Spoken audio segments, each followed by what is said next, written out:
Hello, everybody. Welcome to Weekly Wednesday at the Business School of AI.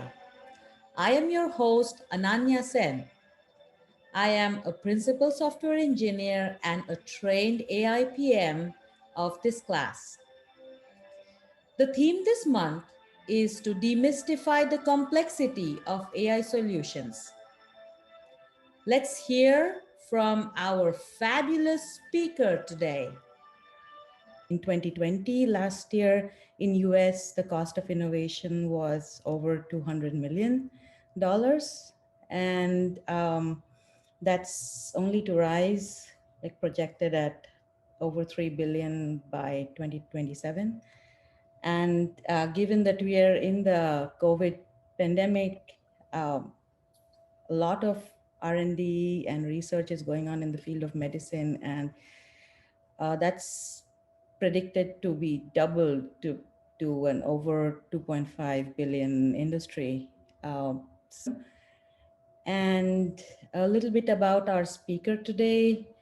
Alexandra, she's an entrepreneur, author, public speaker, advisor, and IoT influencer from my research about her online. And she founded a connected lamp called Goodnight Lamp to connect global family members.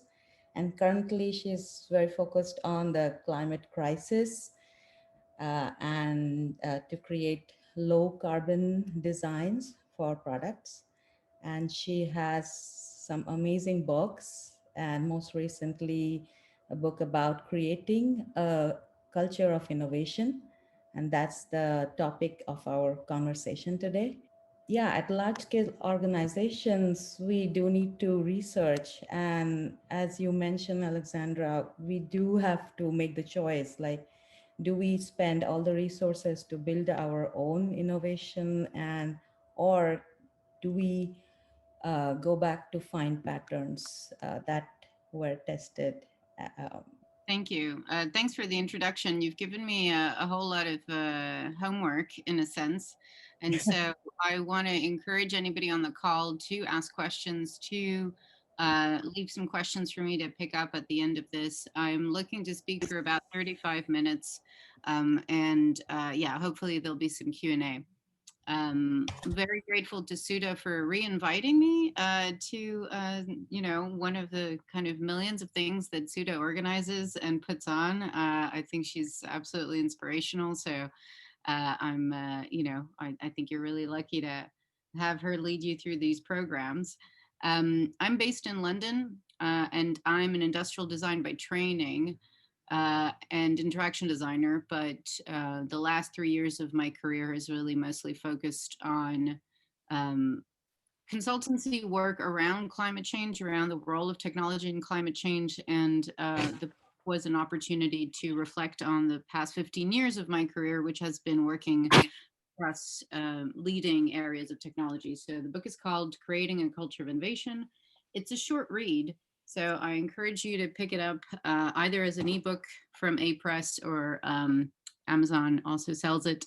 Yeah, just wanted to share with you how thin it was because, as my publishing friends say, people buy on average 4 books a year. So I'm competing with the other three.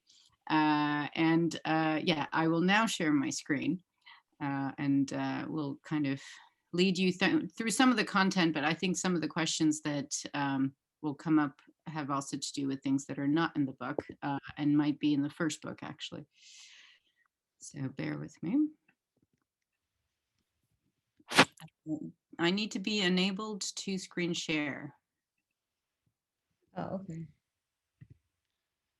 Um,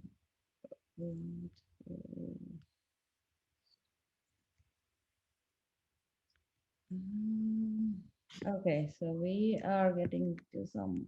Let me make you the co-host, maybe. Yeah, I think that'll work. Okay. Yeah, perfect.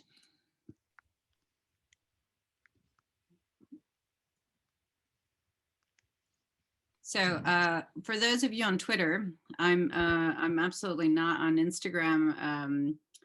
nor Facebook. So you'll find me on Twitter mostly at IoT Watch. As I said, my background is industrial design. I was the first UK distributor of the Arduino, which is an prototyping, electronics prototyping platform some of you might be familiar with.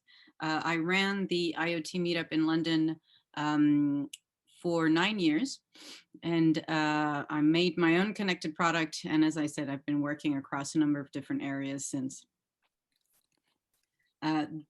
Smarter Homes was the first book I wrote, which came out in 2018, which is about the history of technology in the home space. So we can address that in the Q&A, I think. Creating a Culture of Innovation just came out in December. And recently in February, I co-wrote a little small publication on the Internet of Things in public space. So here I'm kind of encapsulating. I think that discount code might still work, so you might want to check that out. If it doesn't, I will find out what the latest I can use is. But I'm going to talk about 2 of the chapters in the book. The book is around 4 different chapters, and I think 2 of the chapters are both entertaining and slightly different for an innovation audience, for a corporate audience, for a technology-driven audience, but also the ones that I think are, these are the chapters that I think are less familiar in the writing on innovation. First one is about space and tools. The 4th chapter is about also space, but I call it showing off. So here we go. My first chapter is really an examining of the conditions of work. We are now in a really, I mean, how many adjectives can we use? Unprecedented, strange, unique time. Some of us are under extreme duress with family members that are losing their lives. Some of us are in our second home in the countryside with an enormous garden. There's all sorts going on and all sorts of ways in which we are attempting to do work. And when, and hopefully soon, the pandemic sort of ceases to be as much of an emergency for all of us across the entire world, we will be invited to go back to work in office spaces and traditional office setups. And I think a point of the book is to try to look at that office setup, I think, and be a little bit critical about what we're coming back to really understand what those spaces do for us and what they don't. This is not to say that the interior design and architecture of our workspaces dictate how we work necessarily, but they contribute to it. And I think that's something I wanted to make sure was captured in the book. The bulk of the book was written during the course of last year, just FYI. And so the first sort of chapter talks about the myth of serendipity, deep thinking, commensality, which is just another word for eating with others, and the extra bits that we sort of create in order to take over space or to even, I would say, make space our own and have a sense of ownership over our spaces. So let's get into this. The myth of serendipity, I think, is one of the most interesting drivers of the way in which we design corporate spaces and innovation spaces. We claim, I think, in large part, to design them in order to increase the chances of serendipity. So chance encounters, bumping into people, having the chance for chats that might not otherwise somehow exist is a huge driver of the way in which people buy certain kinds of real estate and also certain kinds of interiors.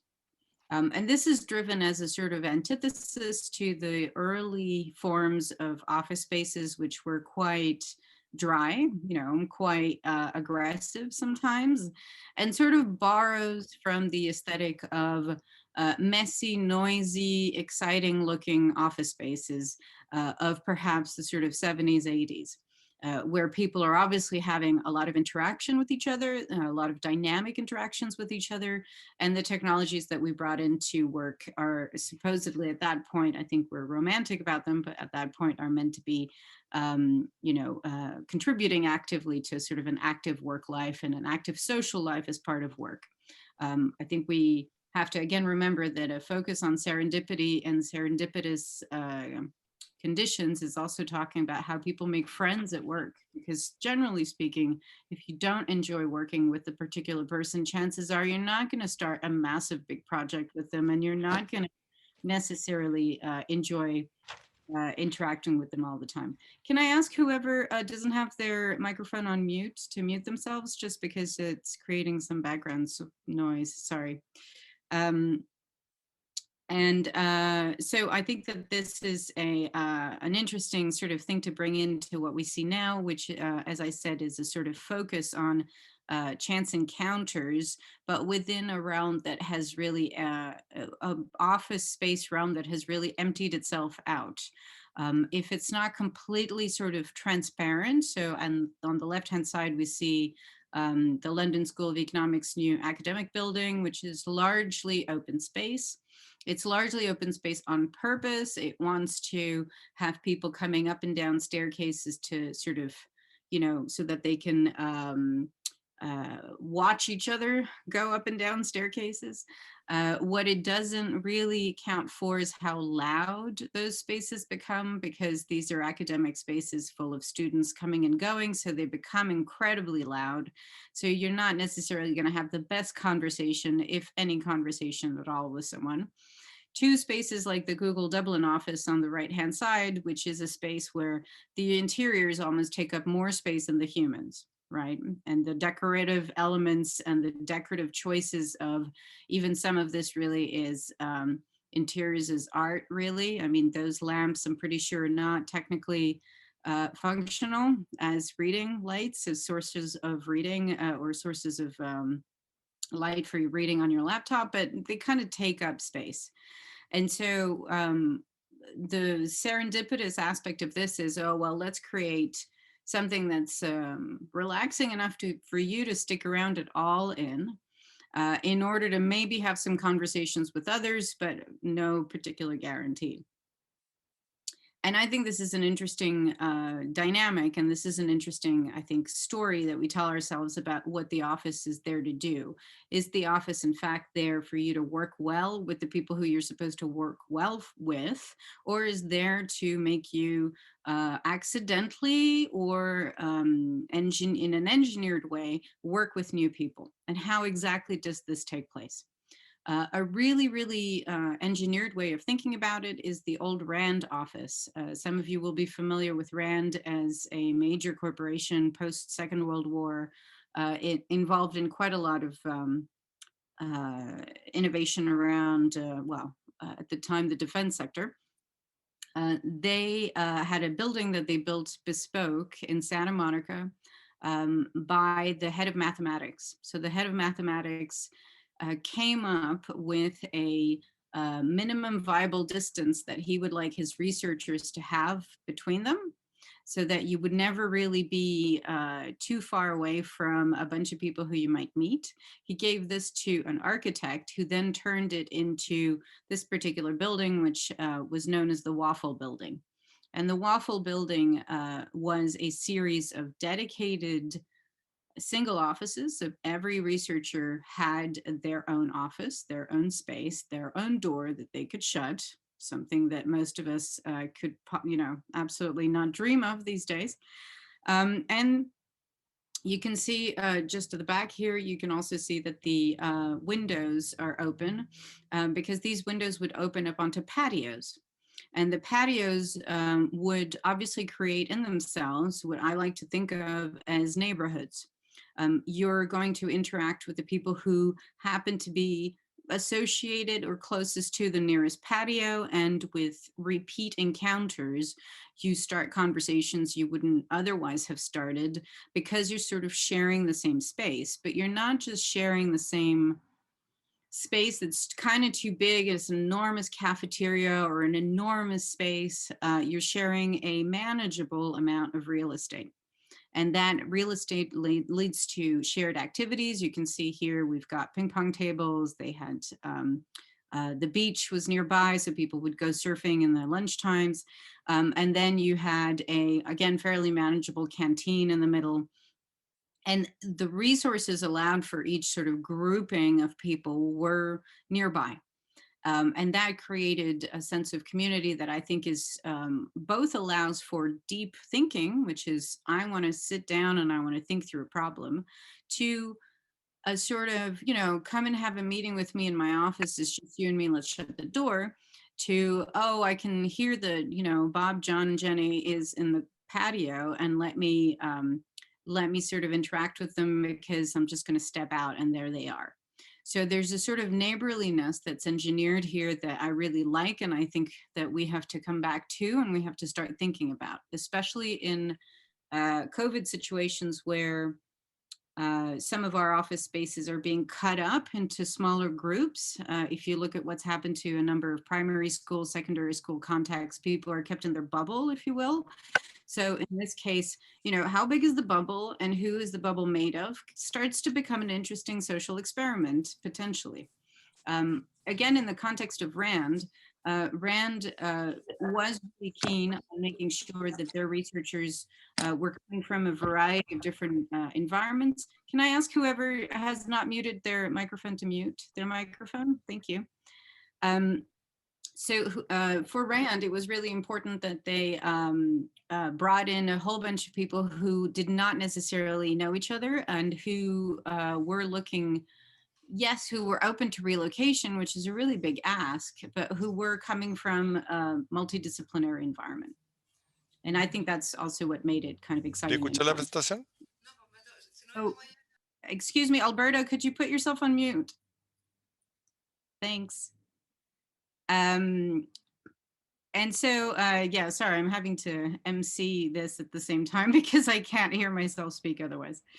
And so that deep thinking, I think we kind of, again, for a historic view on this, the best sort of relatively interesting way of also thinking about this, if you don't have the luxury of offering your staff dedicated spaces, is to really think about where they're laid out. So in the late 50s, a German business called Quickborn decided to, they were furniture makers up front.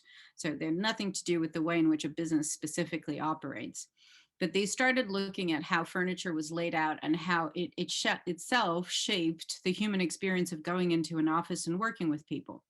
They worked with an architect as well as an early computer kind of, you would call it computer art or visual arts these days, but this is very, very early 50s sort of engineer and computer artist. And they started building what they called communication matrices.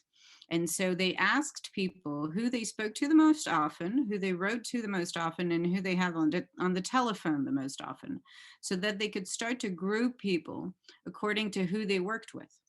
And so they laid out the office space in such a way that people would work together, and different functions that worked with each other more often would actually be grouped next to each other.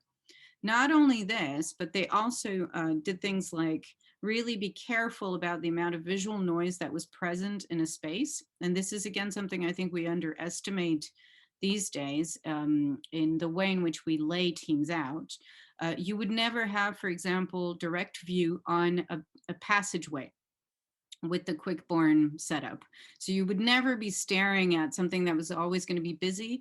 You would never be staring at the doors either of the toilets or conference rooms or wherever that that always be a lot of visual traffic. You would be placed, and your desk would be placed so that you weren't facing this kind of busy space.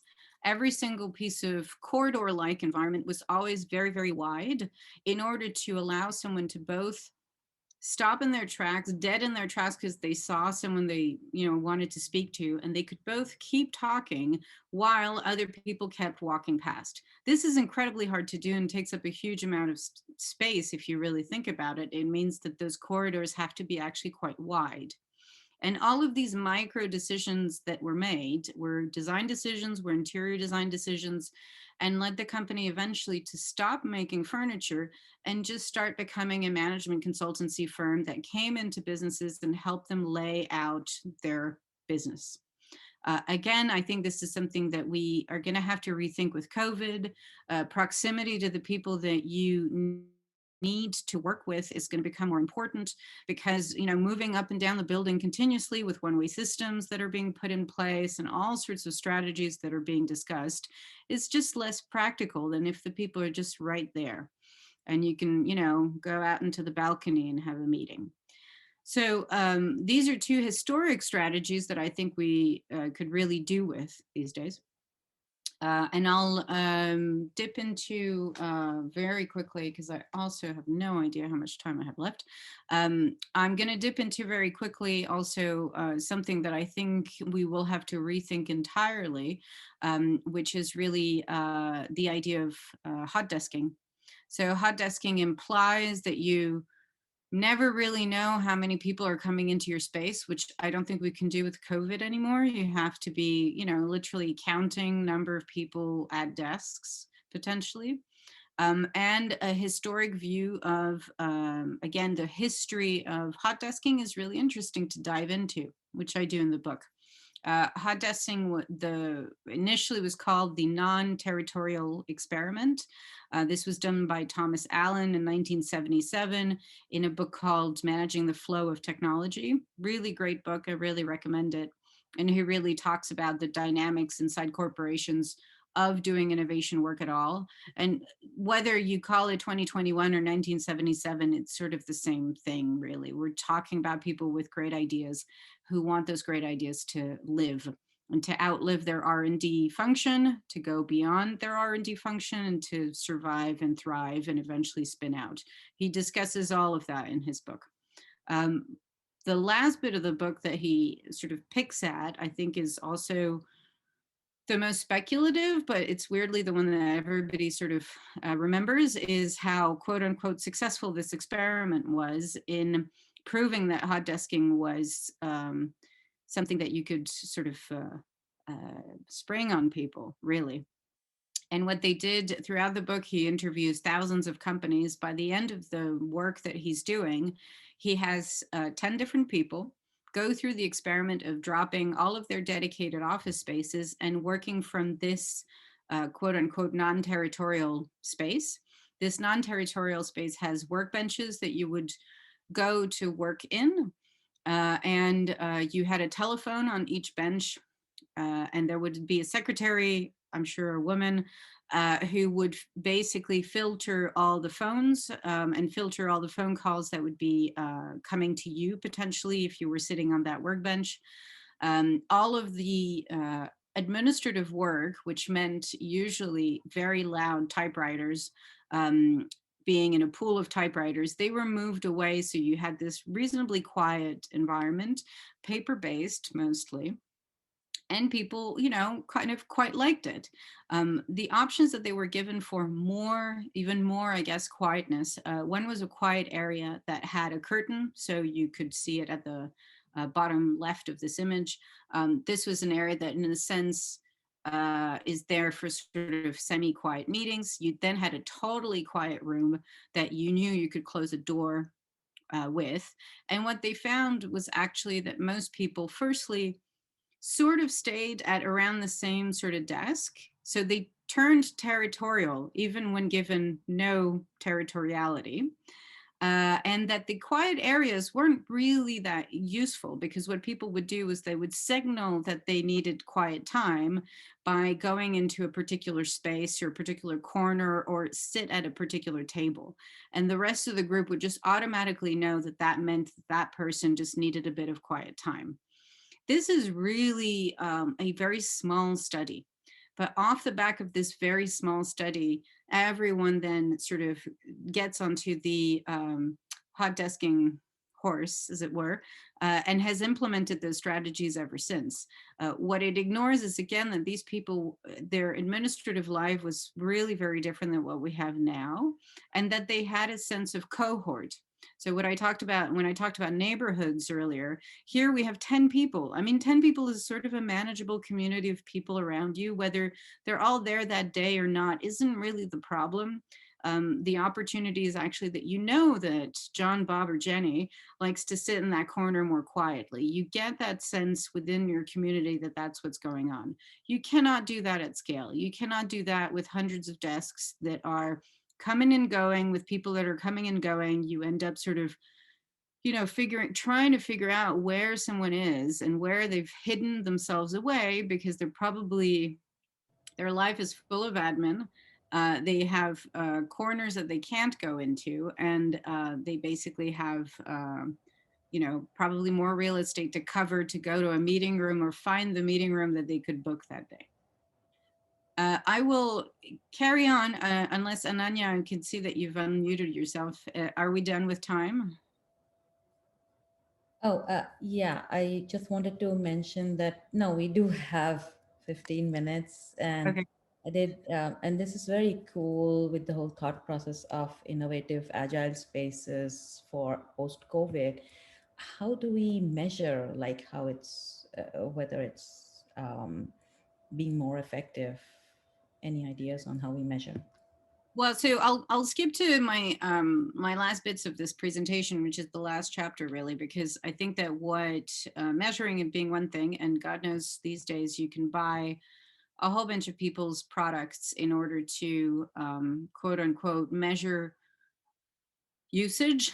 I would argue that usage has nothing to do with innovation effectiveness. So how your space is being used versus what ideas are generated in it are unrelated.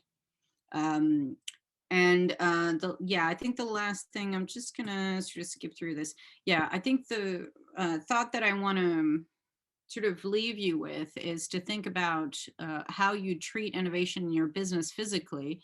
I think really is a reflection of how you treat a conversation more publicly about what innovation is.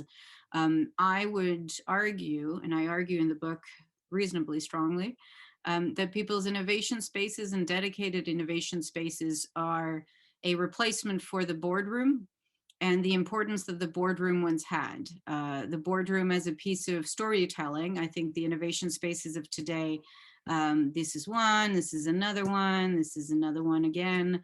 These are another ones. These are all spaces that are quote unquote innovative, quote unquote, where innovation happens. And I think that's a replacement for a boardroom that is just less exciting to look at, because all boardrooms kind of look like all meeting rooms now. And so what I want, I'd love to kind of discuss with anybody who has questions around this is the physicalization of your office space is the physicalization of part of your office life and part of a tool set that you have at your disposal to think through how people meet, how people interact, but is absolutely not the only tool. And the two chapters in the middle of the book focus on knowledge and focus on uh, communication tools like Slack, etc. But they're more mundane because they're the mundane bits that every single business has to deal with in order for ideas to survive at all. So the fact that your idea was created in a room like this one with a 3D printer means nothing if the people who are overwhelmed by the amount of email they get every day can't pay attention to the idea you created in that room. And so part of my challenge through this book is for us to think more laterally about what innovation means in a corporate context, and to really challenge the idea that spaces like these are needed, because I'm not sure they are. That ideas are something that absolutely has to be engineered as part of a group that you've decided is the R&D group, R&D function. I also think that's also wrong. And I think that your business more generally is capable of creative thought and creative idea and energy. And how you manage the relationship between ideas created in an R&D context and an innovation context, and how they survive the rest of your organizational life, is a evergreen question that no dedicated office space will ever help you solve. So I'll stop with that. Oh, very true. Yeah. I mean, with all the different new trends, teleworking and social distancing, definitely it's, and now we weave in the climate crisis and reducing the energy waste at home or in office spaces. It's definitely a hard place. How would you recommend? How do we start? Well, I mean, I think part of the, a very first initial step, let's just say it in this way, is if you claim to be or to want innovation from your staff, one place to look at is how innovative you are about supporting those staff when they are working from home. One of which is to admit that you have, as an organization, sometimes, not often, have ended up continuing to pay for heating bills that buildings for buildings that are empty because your leasing agreement says that you have to keep the building heated. And your staff has paid extra energy bills because they have been working from home more. And most businesses have not necessarily compensated their employees for those extra heating bills. And so, just on a kind of, if we were to do an energy audit of the last year or so, um, the fact that businesses have kept paying for heating for empty buildings and not necessarily compensated their staff for the increase in energy bills is a really, an interesting first step towards recognizing that innovation sometimes is not really about innovation, but about just doing the right thing. Oh, you're muted. Yeah. Right. So, do you see any like sensors or any solutions to notify at a corporate level? And is there any laws or legislation, any governance that can help with this? That's you're seeing coming up. Well, I mean, I think occupancy the only two, I think, real measures that we can start to have is ventilation levels. And ventilation levels is not impossible to measure, of course, because HVAC systems do come with loads of sensors. You can sensor up your whole building and have a smart HVAC system that tells you exactly what's going on. How you recycle the air is, a really big problem because it's not only how you recycle the air, but how you allow buildings that have been built with basically no open window in mind. And I think of all the enormous towers in central London that have not a single window is capable of being opened. The strategy there and the risk profile for those buildings is very high because these are not self-cleaning buildings. You know what I mean? The air does not go one way only. It's not a it's not a perfect system. So companies like Open Sensors, who are run by a friend of mine, they're offering ways to think about what smart occupancy and smart HVAC system could look like. But I still think it's really flawed when we're dealing with strategies that will look like wearing masks indoors for a really long time until you vaccinate 100% of your staff and their family and the people who work for your cleaning crew and everyone who walks into the building as a guest. It's really tricky. And so I think that we're much more likely to see hybrid working environments, i.e., predominantly remote. Some people might, because they're losing their minds, might go in once in a while. But then you have a sort of us versus them in terms of idea creation and generation, where some conversations you're able to have in ways that feel more natural, quote unquote, Mhm. um, in the offices versus when people are online, which notionally isn't worse than any other context to meet and to have conversations, but all of them, for reasons that I'm not entirely sure about, we've put pressure on ourselves for all of them to be camera based. And so, Zoom fatigue being what it is, video fatigue being what it is. Um, I think we have to give people more control over their time in order for them to decide. Actually, you know what? I don't know what Jenny does in that department. Let me have a chat with her because I feel like what they're talking about in the internal newsletter doesn't really add up. And being able to make that kind of time is, a luxury for many of us who are working and who have care obligations, but it is something the corporate sort of mind and powers that be needs to think about. Right, right. So, yeah, awesome points. So, Demir here in the audience, he says they're just setting up smart HVAC systems in Netherlands. And he has more questions. So, Demir, do you want to actually like unmute yourself and ask, or would you want me to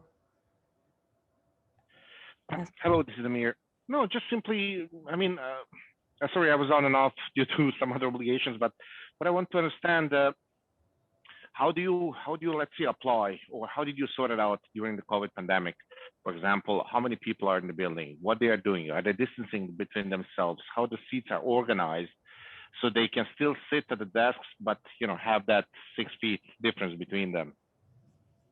I mean, doing social distancing and controlling social distancing in a inside of a building, you're Yeah. kind of you're talking about the kind of the beautiful impossible, which is how do you not stick a camera on every floor, right? Not Um, necessarily. no, I'm saying that would be the most accurate way of getting to what you want. The least accurate way would be to put chairs and sensors underneath chairs, because that's not to say that someone's not going to roll over to someone else. No, Um, that's of course. right, which we all do. Like, you all kind of like scoot over to someone's computer to look at the same screen because you're all working on the same thing. There's always going to be mitigation, or there's always going to be ways in which the physical environment isn't censorable enough for you to get what you want. There's also a lot to be said for the fact that some people, frankly, will figure out whatever it is that you're using and will go against it no matter what, right? And you're in Holland. I used to work in Holland. I know what you guys No, are no, working. I'm not personally in Netherlands, but part of my team is. Sorry for Yeah, that. yeah. And so there's a cultural angle to this, which is a reaction to pieces of surveillance work, because that's kind of what we're talking about within a corporate context, whether it's using an app that uses Bluetooth to ascertain whether you're staying, within a kind of Yeah. certain parameter. I know some people who are making a wearable device that again uses Bluetooth in order to talk to whatever, and so it kind of gives you a little buzzing sound. I Hmm. can tell people will put this in a bin as soon as they get it. And Well, so, that's about also their obligation on using it. I mean, that's about the corporate culture. What we did, we used ultrawide bands because we were able to narrow the precision down to 10 centimeters. yeah, So that, and by using the position instead of, you're right. I mean, camera is a nonsense. It's literally in the going against the privacy. But the 3D monitoring of the exact position can actually, if you know the whole design of the building, it can really down to really small distance of 10 centimeters tell you where the person is. Is he or she sitting, standing, rolling over? yeah. That's really capable of. But the key point is not so much the 3D tech, but as you said, for them to hold that obligation to wear the tracker.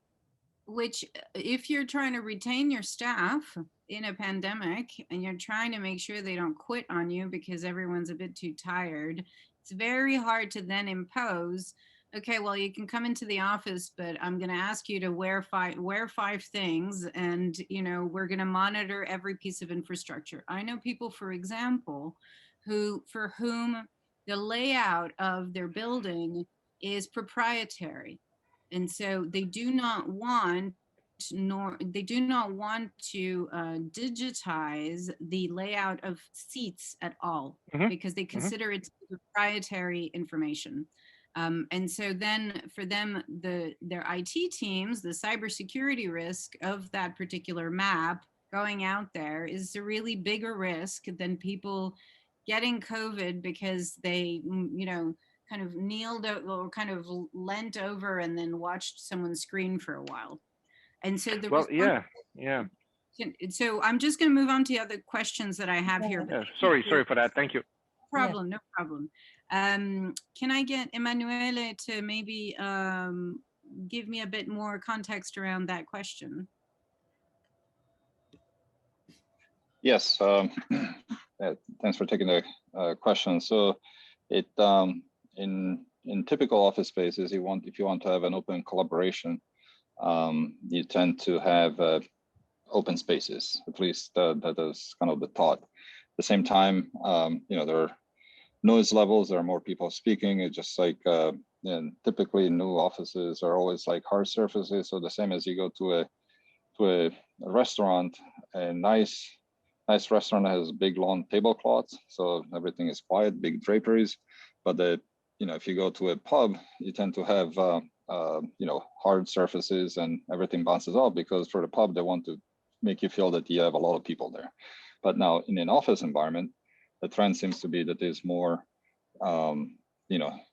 more of a hard surfaces versus soft tablecloth types. And if you want a collaboration, then you have open spaces, glass, a lot of glass, a lot of hard surfaces. So then yeah, you can collaborate and feels like you're in a bar, which may not be good if you want to have some privacy. So how did you see a different trend now with the with COVID and things being restructured, or So And just to, sorry to cut you off, Alexandra, just to add on to that, how do you see that happening differently for large companies versus smaller groups? yeah, Yeah. I'll just kind of respond. So Emanuele, thank you for that. The texture point is kind of bigger than that even, which is to say that for many people, it wasn't so much that the look and feel of those textures was a choice. It was the fact that open space offices were cheaper, because it means less walls. It means just less real estate, broadly speaking. Well, it means more open real estate, which feels like better because it feels open, and it feels like open is good for collaboration. And I would absolutely agree with you that there's a really important and really strategic decision to make, which is, again, how big is the neighborhood that you're creating? So again, if you think of it as neighborhoods in cities with a town, with like a neighborhood square and the people around it who generally will be a part of that neighborhood, your entire damn floor doesn't need to be the neighborhood. And so in a part of the book talks about the role of canteens and the role of where we eat and how we eat, because that's also another kind of neighborhood, let's say. Some of the collaboration can happen over lunch. Some of it can happen over a kind of semi-secluded sort of, what we used to call the kind of water cooler moments. Those spaces have really changed, and they've really disrupted where that taking the time to have a 5-minute conversation with a colleague that happens to not be in the general open space with everyone there, so that you're half whispering because you feel really bad about doing so. All of these dynamics are replicated online. So if you look at, I don't know whether in your context you're using Slack, the way, and I talk about this in the book, the way that Slack is policed occasionally, and the way in which functionalities around Slack are turned on and off allows people sometimes not to do direct messaging at all, i.e. not to be able to walk off to the side to have a small conversation. And it's the equivalent of how do you have a cigarette with your colleague outside the building when no one can hear you. That happens online too. So a recognition of how people are able to step away from the bullpen, the open space where everyone is working, that's as important with your online tools as it is now. And yeah, I discuss this in the book at great lengths. I'm just going to try to get Emily's question before I'm shut down, if I can. Emily, did you want to kind of ask that yourself, if you're still here? Yeah, sure. Thank you. So we're a small firm and we don't have a big budget, but we're in the process of revolutionizing our workspace and work practices. and we're trying to do it all internally. So this thank you so much for all this information. I'm realizing it's just a rabbit hole and we could really benefit from professional guidance. Not sure if we can afford that though. So in your opinion, do you think it's feasible? Do you think we would achieve meaningful change just doing these practices internally and researching internally to make change? I think as much, do it as much on your own as you can, simply because you'll get more buy-in that way, and people will actually come along with you on a journey rather than having someone who, God forbid, is an interior design professional who is really trying to sell their friend's furniture, but you don't know that because they'll come in and they'll go, oh, what you really need is yada, yada, yada. So they're kind of biased towards a particular approach, which is just looking at the furniture, and then you'll talk to someone else who might be looking at digital collaboration tools. I've seen a lot of virtual meeting spaces or people where people are sort of characters in a video game hanging out in literally next to digital water coolers. Really look at people's time, really look at people's buy-in and conversations with you about how available they are to do anything if they are working from home because they have care obligations, or when they're in the office, what makes them feel the safest. Where is the most, where's the most ventilated place in your building, and how can you make that the place where people spend more of their time, so that the bits of the building that maybe are not well ventilated don't feel dangerous all the time. They feel like places you might like dip into, close the door, and have a quick one-on-one, but you're not spending 8 hours because you're spending 8 hours next to a beautiful open window. And so I think working with your staff and working with everyone first internally to really understand where you might need help, and then looking for that help, online in as flexible a manner as you can. But I suspect you'll come to the right conclusions just by workshopping it with people internally. Okay, that's a huge relief to hear you say that. Thank you.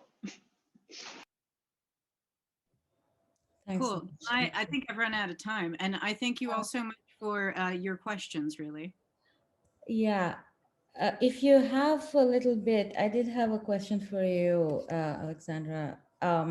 So we are seeing a lot of trends around cognitive sciences and behavioral sciences these days, and that has could have a huge influence on like the AI user experience or IoT user experiences, and all to the grand goal of smarter office spaces, as you mentioned. How do you see that playing out, the cognitive sciences influencing all this?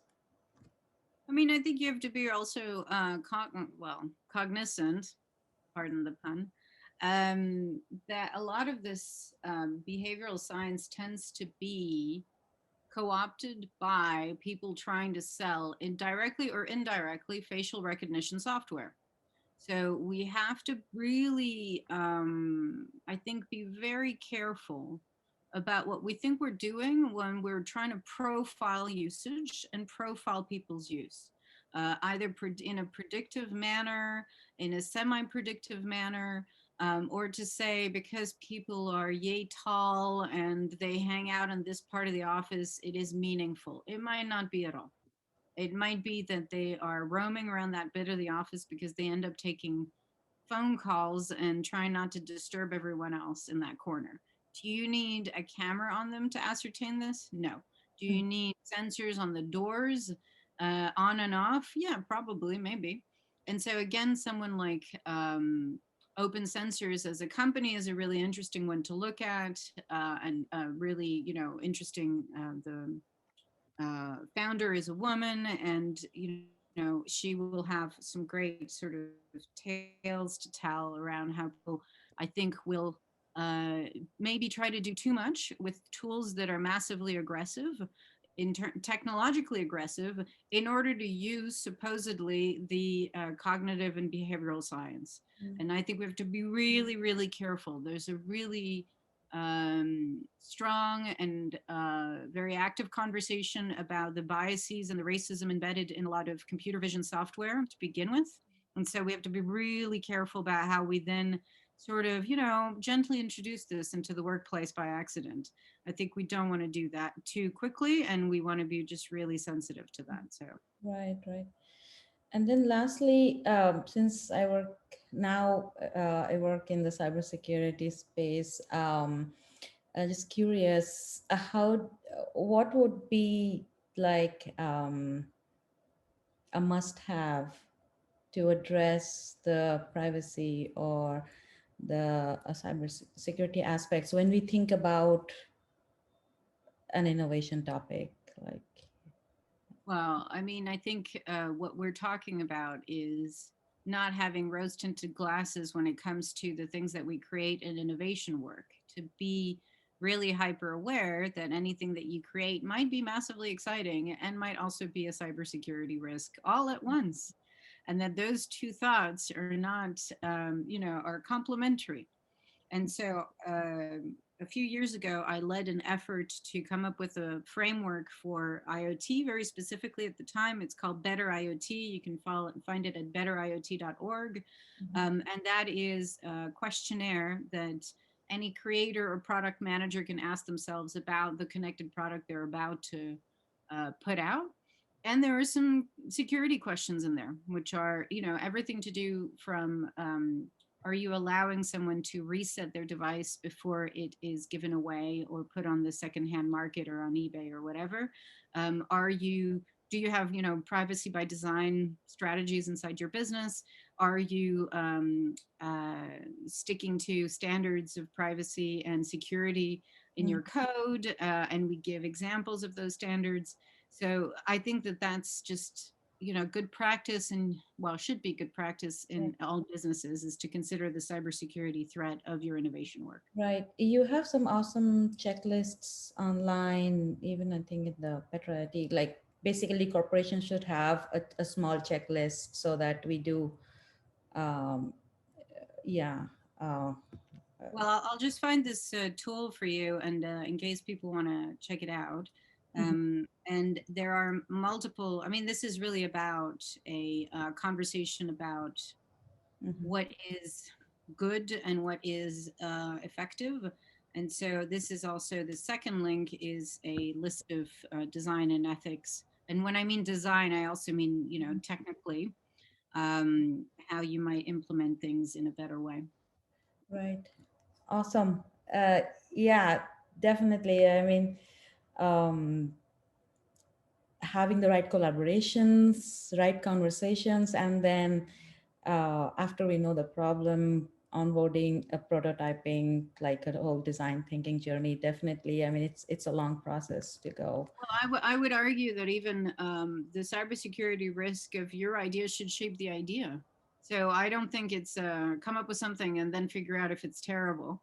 I think it's come up with something and question whether it could be terrible. One of the workshops that I run occasionally with organizations is to make them think of a product and then think of the worst version of that product.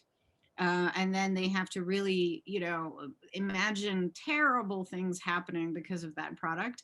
And then someone from another team has to take that terrible thing and make it good again.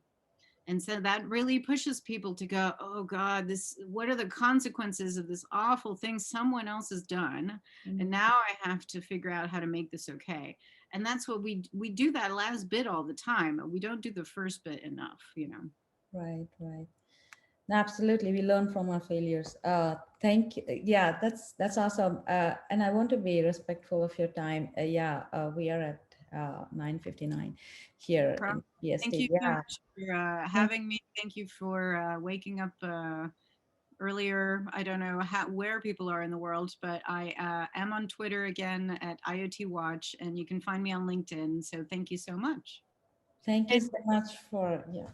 Alex, you're okay with posting this recording, right? Because we usually send it to people if the speaker allows. Yeah, we have people from every possible area. We don't have too many people from Asia this time because it's so late for them. Late for them. Yeah. I'm absolutely happy for you to post, and I've got these slides on the page of my website that talks about the book anyway. So hopefully that's also something that people can Yeah. look at. Also given talks about each and every one of those chapters, which is also posted there. So Yeah. please feel free. Can you tell us the code that you gave for the book, the coupon that you gave? Where does it work? Where does it work? Not on Amazon, right? Where does it work? This is on A-Press. So A-Press is the publisher of the book. And again, Yeah. creating a culture of innovation. I think you should try culture of innovation in one word. So Okay. culture of innovation, one word, and that should get you 20% off. If it does not, I will find another code somewhere. Okay, we'll check, and when we send a follow-up message to people, we'll do that. We have, we have people from Spain, from Latin America, Europe, Nigeria. Stay safe, everyone, stay safe. Yes, thank you so much, Alex. This was fantastic. Every time you come, you take the same thing, but there is so many dimensions to the discussion, so it feels like it's not enough. And we have somebody from Montreal. Hi, Emily. Thank you so much.